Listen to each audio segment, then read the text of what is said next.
Changing employee or dependent information.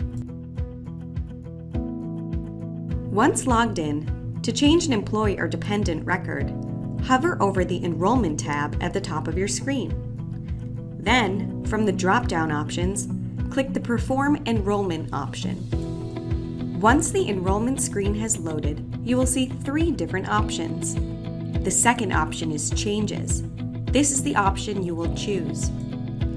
To make changes, simply click on the Change Type drop-down and click the desired change that you would like.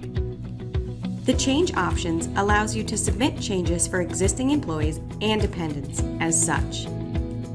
Adding a new dependent, which would change the employee tier, address changes, benefit changes, changing of a division, name changes, rehires, or terminations. After choosing the type of change you are making, you will enter a change date for this change. These change dates can be for past or future dates. Once you have selected the change type and change date, click Go. This will bring you to the member search page.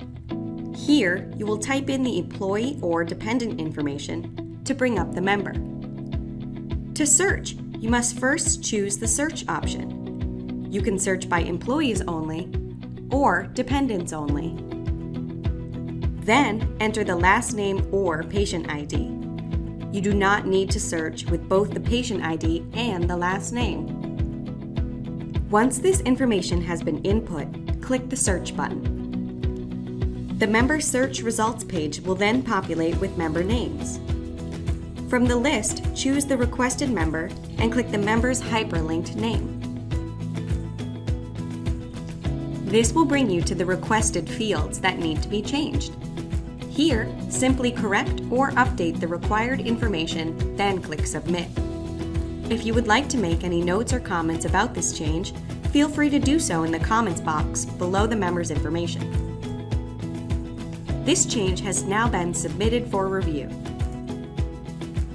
Need help terminating or adding a new employee or dependent? Check out our other videos on how to add an employee or dependent and how to terminate employees and dependents.